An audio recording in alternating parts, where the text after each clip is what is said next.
one island, the size of Michigan, and somehow it owned the world. At its peak, the British Empire controlled 35.5 million square kilometers of land. Bigger than the surface of the moon, it ruled 412 million people. That's 1 in every 4 humans alive on the planet. From Canada to India, from Nigeria to Australia, from the streets of Hong Kong to the plains of Kenya, one flag, everywhere. But nobody asks the real question. How? How does a cold, rainy island with no natural resources conquer the entire world? And more importantly, what did it cost the people they conquered? Because there is a number, a real number, calculated by economists, published in 2025. And when you hear it, you will never look at Britain the same way again. It starts, as most empires do, with ships. 1497. Explorer John Cabot sails from Bristol, crosses the Atlantic, and plants the English flag in North America. That one voyage plants a seed that will grow for 500 years. But in 1497, England is nothing special. Spain and Portugal already dominate the world. England is a second-rate power on a rainy island. Then comes 1588, the moment everything changes. The Spanish Armada, 130 warships, 30,000 soldiers, the most powerful naval fleet the world has ever seen, sails toward England with one mission: destroy it. They fail. Storms and English tactics shatter the Armada. England sends a message heard around the world: we are a naval power. We are coming. 1600. Queen Elizabeth I signs a royal charter for a group of London merchants calling themselves the East India Company. Their stated goal? Trade. Just trade. Spices. Silk. Cotton. But the East India Company will become one of the most dangerous organizations in human history, because what starts as a trading post in the Indian city of Surat in 1612 will, over 250 years, become the complete military conquest of an entire subcontinent. And to fuel the colonies they're building in the Americas, Britain enters a trade so monstrous it will define the empire forever. The slave trade. Between 1640 and 1807, British ships transported 3.1 million enslaved Africans across the Atlantic, bought in West Africa, sold in the Caribbean, worked to death on sugar and tobacco plantations. The profits soaked in blood fund the banks, the mansions, and the industries that will turn Britain into the most powerful nation on earth. 1757, India. British officer Robert Clive leads just 3,000 soldiers against the Nawab of Bengal and his army of 50,000. He wins, not because of genius, not because of superior strength, because of bribery, betrayal, and manipulation behind the scenes. That single battle, the Battle of Plassey, hands Britain the keys to the richest region on earth. Because here is what Britain found in India. At the start of British rule, India's share of the world economy was 23%, as large as all of Europe combined. India was the planet's greatest producer of cotton textiles. Its muslin from Bengal was so fine, so light, traders called it woven air. The East India Company broke the looms of Bengal's weavers. It slapped crippling tariffs on Indian cloth while flooding Indian markets with cheap British factory goods. The population of Dhaka, once the muslin capital of the world, fell by 90%. Weavers became beggars almost overnight. Britain got richer, India got poorer by design. And now, the number I promised you. In January 2025, Oxfam International published a report that shook the world. Between 1765 and 1900, Britain extracted an estimated $64.82 trillion from India alone. In today's money, $64.82 trillion. That is the combined GDP of the United States, China, Japan, Germany, and India, all five put together. Economist Utsa Patnaik of Columbia University spent nearly 2 decades on this research. Her conclusion: Indian taxes and trade surpluses directly financed Britain's industrial revolution. The factories, the railways, the banks of London. As Indian MP Shashi Tharoor put it at the Oxford Union in a speech that went viral globally, India's share of world exports went from 27% to just 2% under British rule. India wasn't colonized.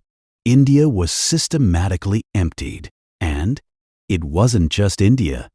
By the 1880s, the scramble for Africa. European powers carve up the entire continent. Britain takes Egypt, Sudan, Kenya, South Africa, Nigeria, Ghana, Zimbabwe. It fights 2 opium wars to force China to let British merchants sell drugs to Chinese citizens. In Australia, Aboriginal civilizations that survived 60,000 years are shattered within decades of British arrival. By 1920, the empire covers a quarter of the earth, 412 million people, all under one flag. And then it starts to crack. 1943, Bengal, India. The Second World War is raging. Japan has cut off rice imports. Food prices are starving. British Prime Minister Winston Churchill makes a decision. He diverts food away from starving Indian civilians to well-supplied British soldiers and European stockpiles.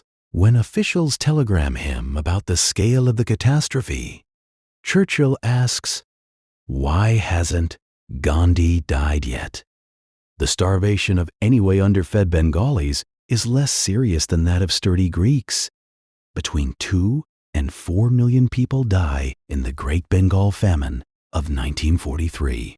Not from drought, not from crop failure, from deliberate policy. A 2024 academic study in the journal Economic Affairs confirms what Indian historians argued for decades. This was not a natural disaster. It was a man-made catastrophe, driven by colonial priorities. As Tharoor has said, you cannot put a price on 35 million people who died unnecessarily because of how the British dealt with famines. And then there is the Kohinoor diamond. You can see it today in the Tower of London, glittering in the crown jewels. It was taken from a 10-year-old boy, Maharaja Duleep Singh, after his mother was imprisoned and he was coerced into signing it away to Queen Victoria in 1849. India wants it back. So do Pakistan and Afghanistan. As recently as May 2026, New York City Mayor Zohran Mamdani publicly called on King Charles to return it. The diamond remains in London, and at the 2024 Commonwealth Summit in Samoa, member nations formally demanded Britain open a meaningful, truthful dialogue on reparations for the slave trade. Britain's answer from both Labour and the Conservatives: no. The empire couldn't survive its own contradictions. The First World War sends 1.5 million Indian soldiers to die for Britain. When they come home, they ask one question: if we are good enough to die for Britain, why aren't we good enough to govern ourselves? The independence movements ignite. Gandhi. Non-cooperation. salt marches. Civil disobedience. Britain fills its jails with Indians who simply refuse to obey. World War II breaks Britain economically, and when Japan captures Singapore and Hong Kong, humiliating Britain in front of its own subjects, the myth of British invincibility is dead. August 15th, 1947. After nearly 200 years of rule, India is free. At midnight, Nehru gives his Tryst with Destiny speech. 400 million people breathe free for the first time. But Britain's exit is rushed, chaotic. The partition of India and Pakistan displaces 14 million people and kills up to 2 million in the violence that follows. Fast exit. Lasting wounds. Then, 1956. Suez. Britain and France try to retake the Suez Canal from Egypt. America tells them to stand down. They do. The world understands Britain is no longer a superpower. Colony after colony falls away through the 1960s. So fast that Britain actually abolishes the job of Secretary of State for the colonies in 1966 because there is almost nothing left to govern. And then, July 1st, 1997, Hong Kong. The last major colony, the British flag, comes down at midnight. The last governor weeps. The empire is over. So what did the British Empire actually leave behind? The English language, spoken by 1.5 billion people, parliamentary democracy, 56 Commonwealth nations, and borders drawn by colonial rulers who had never set foot on the land that have caused dozens of conflicts still burning today. In Britain, they were taught, we brought civilization. In India, in Kenya, in Jamaica, in Australia, they were taught something else entirely. They were taught what was taken, the wealth, the resources, the people, the diamonds, the centuries. The Oxfam report of 2025 didn't just give us a number. It asked a question that Britain still cannot answer. If your prosperity was built on someone else's suffering, what do you owe them? One island. It conquered the world. It drained the world. It reshaped the world. And then, slowly, inevitably, it fell. Because history always collects its debts. This was the British Empire. And this was the era of empires. If this video hit different, like it, share it, subscribe, because the next empire we're covering might be the most ruthless one that ever walked this earth. You do not want to miss it.